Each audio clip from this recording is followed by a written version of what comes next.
Hey there, this is Giorgia Vulcano coming at you from Brussels. I'm an international lawyer who's all about human rights, innovation, and digital ethics. With Mark Cohen, we wanted to try something new and have this very unique conversation with ChatGPT that spans geographies, generations, and even this good old debate between humans and machines. So join us in this one-of-a-kind conversation and let us know what you think. The future of lawyers and the relationship between humans and machines. It's a pretty big topic to unpack, but fortunately I'm not alone. I have two very special guests with me today. ChatGPT. Hi both, thank you for having me. Thank you, ChatGPT. And the famous Mark Cohen. Hello, Mark. Pleasure to be here with you and ChatGPT, Georgia. Thank you for joining us, Mark. So I want to give a quick round of introductions for our audience to have some context. Mark, I will start with you, and I'm going to read this because I don't want to miss a bit. So Mark is a global thought leader and doer in the legal industry. If you don't know Mark, you really should because he's fantastic. He has a tremendous background and was a formal noted trial lawyer. He was a big law partner, outside general counsel, and receiver of an international business. And also he's the co-founder of ClearSpire. Mark has published over 300 Forbes articles, which I very much recommend that you read them. And he has spoken in over 50 countries and has also taught at several prestigious law and business schools globally, which is, Mark, really outstanding profile. And finally, Mark is the executive chairman of the Digital Legal Exchange. Welcome, Mark. Thank you. And then ChatGPT. Most of you pretty much know ChatGPT by now. But ChatGPT is an AI-powered language model developed by OpenAI in 2022, which can generate human-like text, and I would say much more. And it does so based on context and past conversations. Hello, ChatGPT. Now, today we have a very special topic to address, and we will be mainly focusing on the essential skills that lawyers should be developing in this extremely changing and transformative landscape where we're seeing more and more regulatory complex, we're seeing huge technological advancements, and also we're seeing more sophisticated and tech-savvy clients.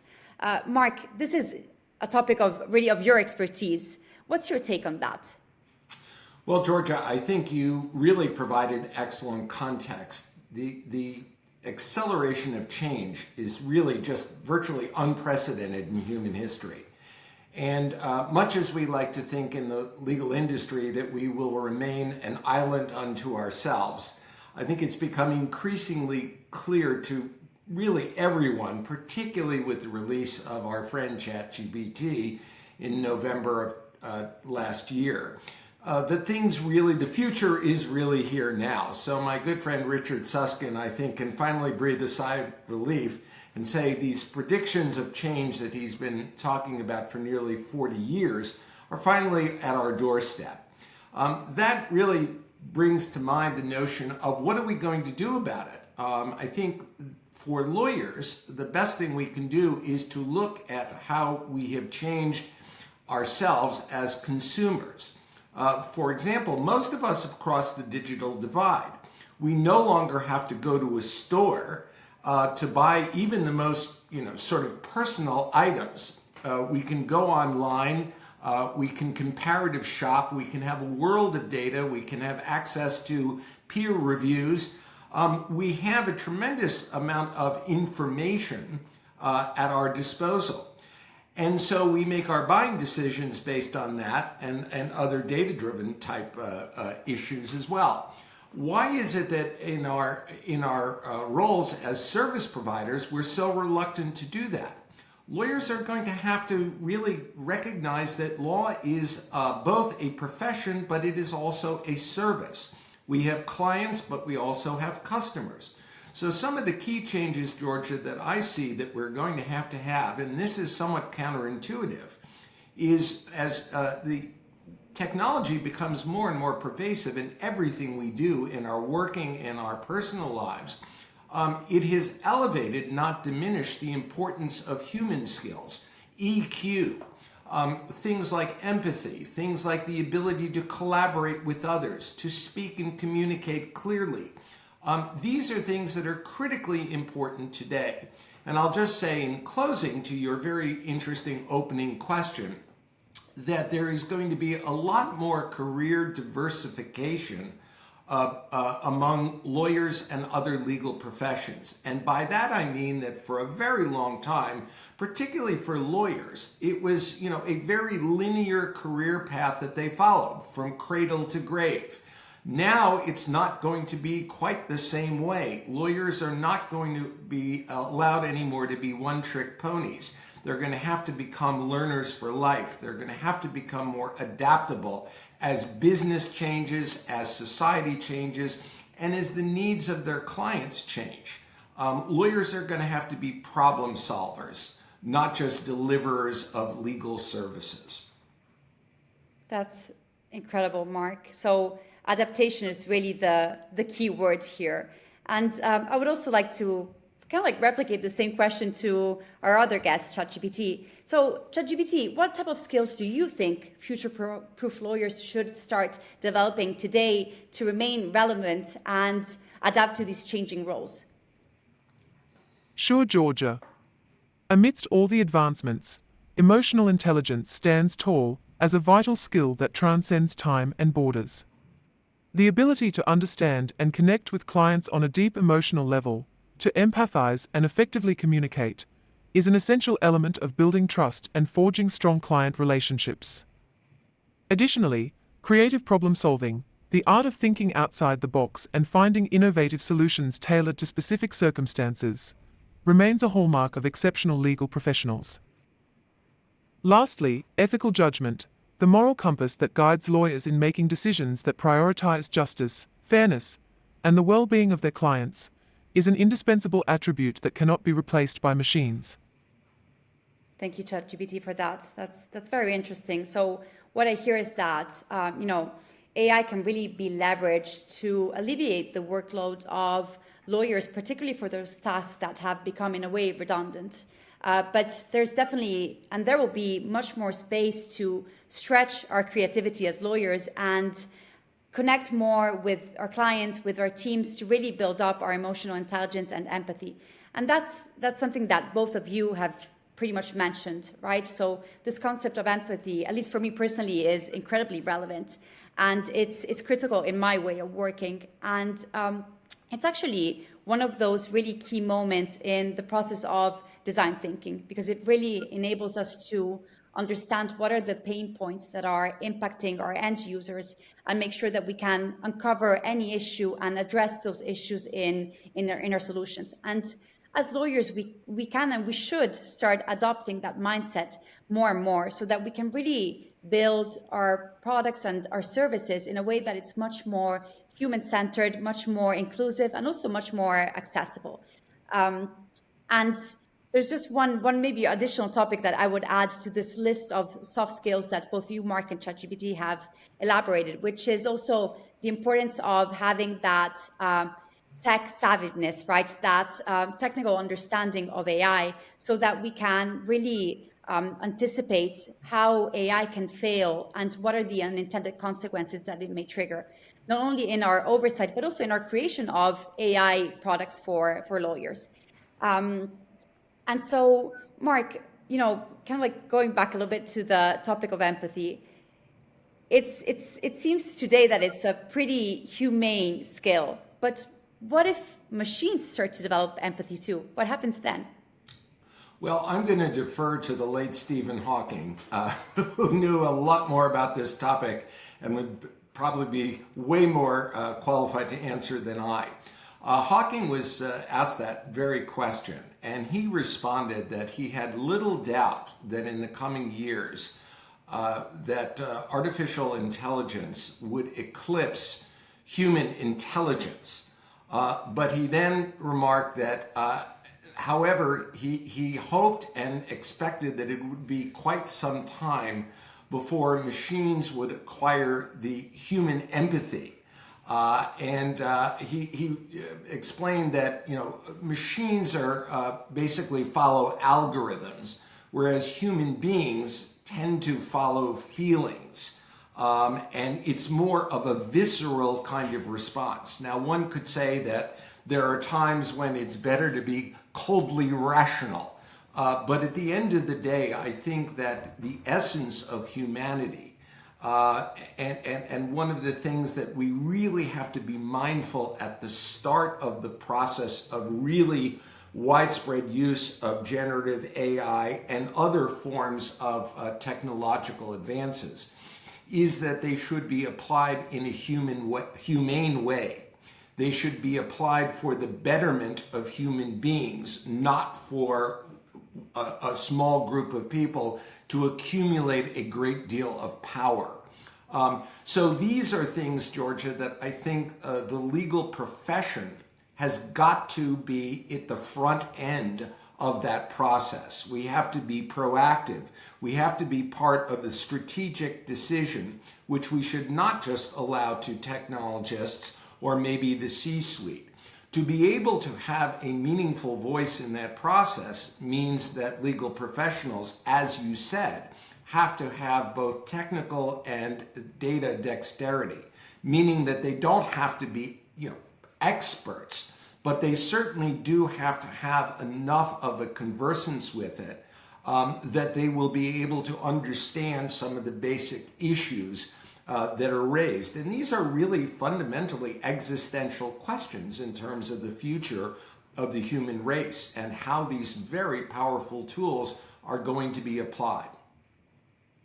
Well, Mark, you bring up some very interesting points. And, I agree with you that we have a role, a responsibility, an opportunity to ensure that we can really use technology for the benefit of everyone. And actually, one of the benefits that I see around AI is that it can really, as I was saying before, alleviate our certain tasks that we undertake as lawyers, including contract drafting, negotiation perhaps, or the production of certain recurring day-to-day templates, and really allow us to focus on the objective of the law, which is really to create a more just and equal world. So I have this very optimistic vision for the future. But I wanted to go back to what you were saying around, the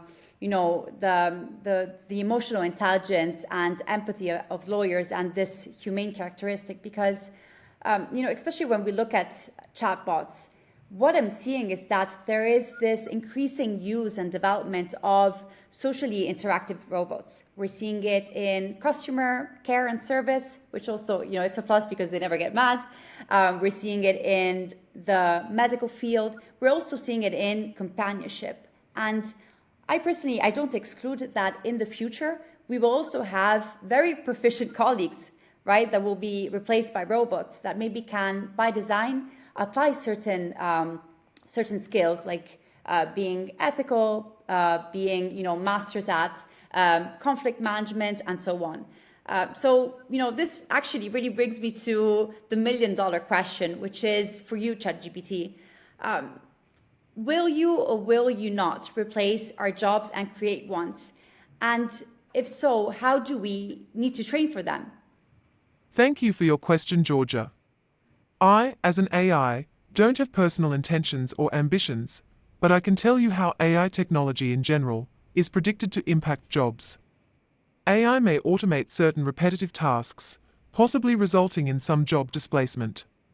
But it's also expected to create new roles that we may not fully anticipate yet, particularly in areas such as AI ethics, data management, and AI system training and monitoring. Training for these roles would ideally involve developing a strong foundation in STEM subjects, ethics, and critical thinking. However, it's equally important to promote a culture of lifelong learning and adaptability, as the specifics of these roles may continue to evolve. Thank you, ChatGPT. I see this very much aligned with what you were saying before, Mark. And I agree that there will be new roles. Actually, we are already seeing this. And I'm curious to see how sophisticated machines will become in the legal field. I don't know, what's your take on that, Mark? What do you think about what ChatGPT said? Oh, I think that they've got an enormous potential. I mean, we're already beginning to see that. in terms of bots negotiating with other bots. I think that there's enormous potential, and I share your optimism for the future. That, for example, as one vehicle for helping to really meaningfully take a bite out of the access to justice crisis, I see enormous opportunity in the creative use of artificial intelligence as well as other technological platforms and new designs and new models of delivering legal services. So I think all those are good. I think one other thing that we have to recognize is that just as the calling card for the legal profession has always been critical thinking, now I think creative thinking. You adverted to legal design. I think that this is going to be a multidimensional design exercise because the boundaries, not only between law and other professions, but indeed the boundaries separating sectors of business because of the complexity of the challenges, because of the speed of change. Those traditional boundaries are becoming blurred. And I think we as lawyers, I think this feeds into not only creative thinking, but also collaboration in the broadest sense. And I think, frankly, that the more we collaborate, the more we realize that, it's not legal solutions that people want, it's solutions to problems. That increasingly, law is just one small piece of that. And so I think that we have to begin to recognize what is the ultimate role of a lawyer. And the ultimate role of a lawyer, as you pointed out, is not just to, defend the legal system, which unfortunately the rule of law is having a very, very bad run of report cards. And we have to do better. We absolutely have to do better. And I'm not suggesting that these tools are a panacea, but they certainly are, with human adaptation and a recognition that we must do things differently and we must have better outcomes from the product of our work. I think we look at these tools more as allies than adversaries, because clearly the status quo cannot and will not continue for the legal industry. Mark, I couldn't agree more. And you mentioned collaboration, and to that I would add co-creation, right? We really need to remove silos to connect with other profiles, other functions, to really co-create the value that is relevant for our ultimate users or clients or even team members. And I think as lawyers, we really need to embrace this transformation and think about how we need to redefine the legal profession. We have like a clean slate to really start off something new and incredible and really offer a new value proposition to our end users. And, I feel that sometimes we focus a lot on the fear of technology, whilst I feel like we're not focusing enough on making sure that we all have an equal access to technology and that different sectors of the population can actually benefit from it. So I think that we have this huge opportunity as lawyers to really make the law much more accessible, much more efficient, and of course, much more inclusive. So there are many initiatives that are already taking place around these topics, but I think that, we have really an opportunity to make this a standard. If I may, Giorgia, I'll Please. just add one thing. The tools are here. The new processes and ways of doing things are here. The opportunity and the need are all here. But what is, I think, holding us back is mindset. And until legal education and until, I think, primary school education begins to change and begins to say that adaptation, though uncomfortable for some, does offer great opportunity to improve the human condition. And I think this is really what we're talking about. Absolutely, Mark. I think that's the perfect summary of these concepts. And it kind of like leads me to another question for our friend ChatGPT here, which is, ChatGPT, how do you think lawyers and machines can best work together to efficiently deliver this value that we're talking about to end users? Well, I believe that collaboration between lawyers and AI can create a symbiotic relationship where machines handle data-intensive tasks, research, and routine paperwork, while lawyers focus on strategy, negotiation, and court appearances. This can increase efficiency, reduce costs, and potentially improve access to legal services. As I mentioned earlier, the key is for lawyers to have a basic understanding of AI and its limitations, so they can effectively leverage it while ensuring ethical standards are met. Thank you for ChatGPT for that. I have to say I agree with that point. And I think that as lawyers, we really need to develop that tech knowledge that ChatGPT was referring to enable a more responsible use of AI, but also to really oversee how machines can best augment or automate many legal tasks. So I think that's going to be critical. And as you were saying, Mark, there's really an opportunity to add that technological aspects to our curriculum. I don't know if you have any additional thoughts around that. Well, I think it's a pithy answer that our friend ChatGPT offered. The one thing that really struck me as being somewhat ironic is that the comment about leaving lawyers to go to the courtroom. As someone who spent 35 years of his life trying cases, I can tell you that I think I would rather see ChatGPT and other technologies and data systems help prevent lawyers from going to courtrooms because generally speaking, that's a very protracted, expensive, and inefficient way to resolve disputes. So that's the only thing that really, frankly, I would respectfully disagree with our colleague ChatGPT on. I think that the focus should be on preventing litigation, identifying risk early on, not freeing up lawyers, to spend more time in court.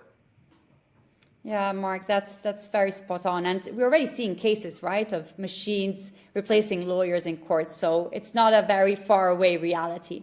But I think also here, right, it's really critical for lawyers to understand the way this technology works and be able to really ask the right questions so that they can fully and responsibly oversee these type of processes. So I think that, also as lawyers, we kind of have a responsibility to advocate for these updates within universities. And it's not just about this technological knowledge, but it's also about learning how to stretch our creativity, to learn about empathy, to learn about design thinking and legal design. So I think that really there are so many new skills that could be critical for us to thrive and deliver the maximum value moving forward. And if I could just add one point to that, please. Georgia, I completely agree with what you said. And I think that it really is well past time that law schools have to meaningfully readdress their curricula. And in the States, for example, the American Bar Association exercises oversight on that. And I think that, unfortunately, the legal profession itself is so resistant to change, and that includes material changes in legal education. I think we are well past time when we have to start really looking at what kind of qualifications do law schools even look for besides the ability to pay. What do they look for in terms of students? And maybe instead of just having people who are the best test takers, if we really want to have a more diverse and vibrant legal community, maybe we should start looking for other types of skills, including these human skills, including the ability to be resilient and demonstrated excellence in another field, and then, applying it to law. And finally, I would just say that I don't know that we're going to need as many lawyers licensed to practice and engage in law as opposed to more legal professionals, people from allied fields who know enough about law to be able to be conversant with lawyers, and conversely, lawyers have to know about these other fields, whether it's, as we talked about before, technology, data analytics, and whatnot.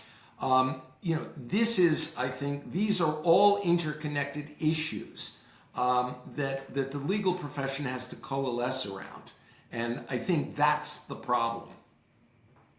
That's very thought provocative, Mark. And, I think at the end of the day, it's a little bit what you were saying before, right? It's a huge change in mindset that we need to embrace to make that shift. And, Mark, another challenge that I see is as we're seeing, more and more global products and complex regulations that are happening in parallel in different regions of the world, I really see it hard for lawyers to be able to reconcile those different cultural applications and interpretations of the law, and also these very diverse approaches, sometimes very opposite to new and emerging technologies. I think especially in the field of AI, we're seeing very interesting approaches to that. And so I'm wondering, ChatGPT, and this is a question for you, how can AI actually help with the interpretation and the application of laws in different jurisdictions? Sure, Georgia. AI can help by quickly analyzing large volumes of legal texts across different jurisdictions and identifying relevant patterns and insights. However, the ultimate interpretation and application of the law will still depend on human lawyers, who bring nuanced understanding and ethical judgment to bear on complex legal issues. It's important to remember that AI tools are only as good as the data they are trained on, and they can't replace the deep contextual understanding that human lawyers have. Let me add that regular communication and collaboration between AI and human experts are also crucial to ensure that cultural interpretations are accurate and respectful. Whilst AI can assist by analyzing vast amounts of cross-cultural data, identifying patterns, and providing insights on how cultural factors may impact legal cases or negotiations, humans can help with understanding nuances, context, and empathy, which are essential for accurate cultural interpretations. They can provide real-world experiences and cultural context that AI might miss, ensuring a more comprehensive and nuanced understanding and leading to more informed and culturally sensitive legal decisions and strategies. Wow. That was a very interesting response, and I agree that the cultural understanding and contextualization is extremely important, and I feel that today lawyers still have that capacity, right? That added skill. So this is actually where I still feel that human oversight and intervention will be critical. Although I don't exclude, I don't know, Mark, how you feel about this, that in the future AI will also actually develop that type of understanding too. I think that's probably right. But at the end of the day, I think that, it will probably, again, I'm not an AI expert by any means, but I think I'll rely on Hawking again, who said that when it comes to these, very human kinds of interpretations of human behavior and cultural subtleties, I think I would still rely on you. Certainly, your reliance on human knowledge could be buttressed by data, but at the end of the day, I think you're right that there will probably for quite some time be a role of human oversight in these kinds of areas. Yeah. Much the same way when you are, let's say you are the lead counsel and you're talking about litigation that is going on in different areas of the world. You're going to have local counsel, not so much to tell you about the law, but to be able to tell you about how it might most usually be applied, or what a particular jury pool would be apt to look like.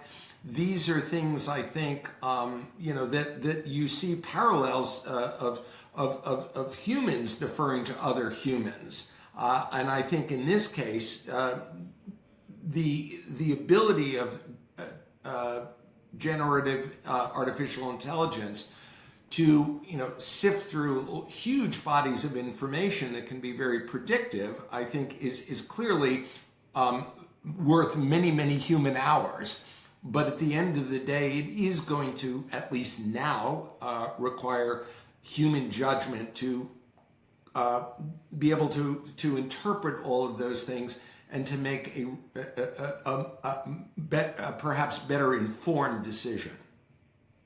Yeah, Mark, I think that humans, and in this specific case, lawyers, have the capacity of reading these nuances thanks to experience, exposure, collaborations, and I think that that's going to still remain very, very critical. And it probably will be hard, at least my personal view, to maybe replace in the short run, but I don't exclude that at some point. Those are also patterns that can be embedded in the technology. Who knows? But talking about these specific fields that are a little bit more connected or associated to human lawyers, one that comes to mind is actually negotiation. And we spoke about this, Mark, right, before this chat. And we're seeing an increase in using chatbot negotiations or chatbots as negotiation advisors in business. And I actually bumped into this Harvard Law School article. It's authored by Katie Schonk. And she was talking about an example of Walmart that has been employing chatbots in their procurement function. And what they have achieved was impressive because they had approximately a 68% deal closure and also an average savings of 3%. So it's pretty big and impactful results. So I'm seeing, also how chatbot can really enable a more efficient and effective application of negotiations, particularly in certain areas where there is a need to streamline those negotiations. First example that comes to mind is in dealing with airlines, right? Delays of a flight, compensation, and so on. What's your take on the role of chatbots in negotiations? I think there's a tremendous role, both in the commercial space as well as in people law. Let me focus on people law first, because I think you were adverting to the airlines. Do not pay started with parking tickets and then progressed to airline grievances. And I think one reason why it's very important is because in most of these cases, people can't afford to go to a lawyer, to get a cost-effective redress. The price of a lawyer is going to be more than the amount at issue. And so I think these are examples of how chatbots can be highly effective and I think promote the kind of democratization of access that you were talking about earlier.